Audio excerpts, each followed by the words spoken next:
Nor is the question before us whether the market is a force for good or ill. Its power to generate wealth and expand freedom is unmatched. But this crisis has reminded us that without a watchful eye, the market can spin out of control. The nation cannot prosper long when it favors only the prosperous. The success of our economy has always depended not just on the size of our gross domestic product, but on the reach of our prosperity, on the ability to extend opportunity to every willing heart. Not out of charity, but because it is the surest route to our common good.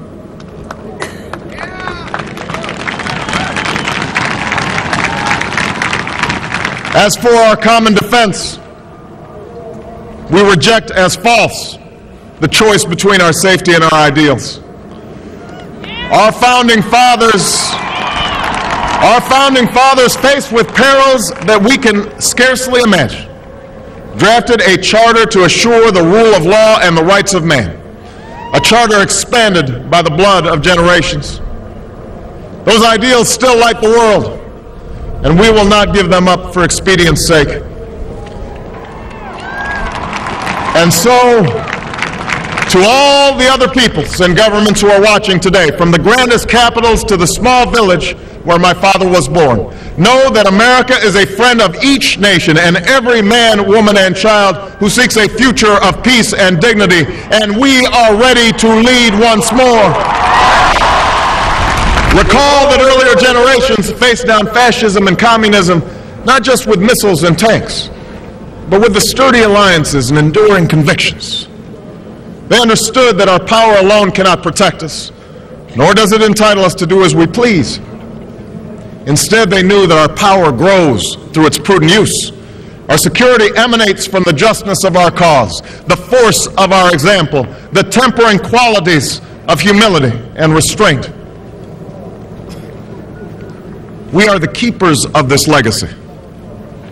Guided by these principles once more, we can meet those new threats that demand even greater effort, even greater cooperation and understanding between nations. We will begin to responsibly leave Iraq to its people and forge a hard-earned peace in Afghanistan. With old friends and former foes, we will work tirelessly to lessen the nuclear threat and roll back the specter of a warming planet. We will not apologize for our way of life, nor will we waver in its defense. And for those who seek to advance their aims by inducing terror and slaughtering innocents, we say to you now that our spirit is stronger and cannot be broken. You cannot outlast us, and we will defeat you. For we know that our patchwork heritage is a strength, not a weakness. We are a nation of Christians and Muslims, Jews and Hindus, and non-believers. We are shaped by every language and culture, drawn from every end of this earth. And because we have tasted the bitter swill of civil war and segregation and emerged from that dark chapter stronger and more united, we cannot help but believe that the old hatreds shall someday pass, that the lines of tribes shall soon dissolve, that as the world grows smaller, our common humanity shall reveal itself, and that America must play its role in ushering in a new era of peace. To the Muslim world, we seek a new way forward based on mutual interest and mutual respect. To those leaders around the globe who seek to sow conflict or blame their society's ills on the West, know that your people will judge you on what you can build, not what you destroy. To those who cling to power through corruption and deceit and the silencing of dissent, know that you are on the wrong side of history, but that we will extend a hand if you are willing to unclench your fist. To the people of poor nations, we pledge to work alongside you to make your farms flourish and let clean waters flow, to nourish starved bodies and feed hungry minds. And to those nations like ours that enjoy relative plenty, we say we can no longer afford indifference to the suffering outside our borders, nor can we consume the world's resources without regard to effect. For the world has changed, and we must change with it. As we consider the road that unfolds before us, we will remember with humble gratitude those brave Americans who, at this very hour, patrol far-off deserts and distant mountains.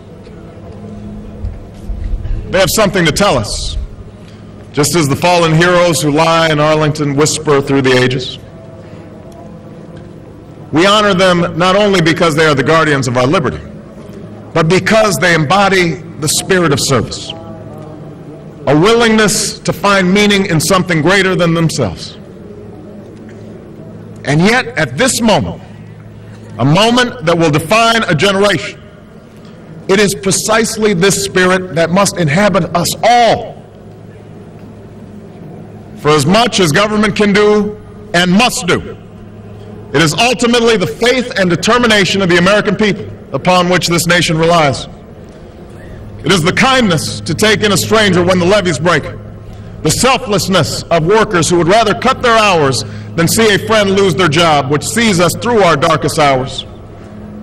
It is the firefighter's courage to storm a stairway filled with smoke, but also a parent's willingness to nurture a child that finally decides our fate. Our challenges may be new.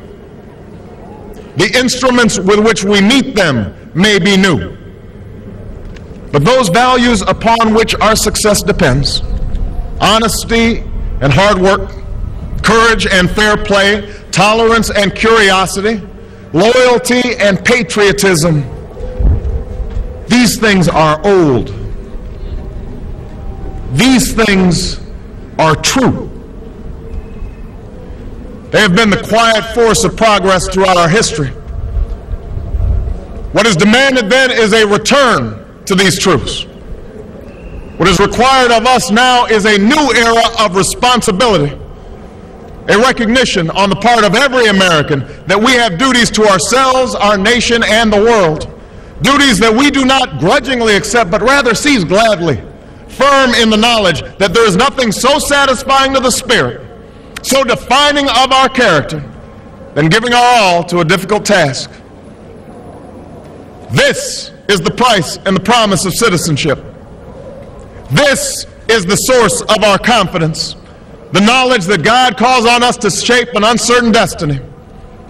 This is the meaning of our liberty and our creed, why men and women and children of every race and every faith can join in celebration across this magnificent mall, and why a man whose father less than 60 years ago might not have been served at a local restaurant can now stand before you to take a most sacred oath.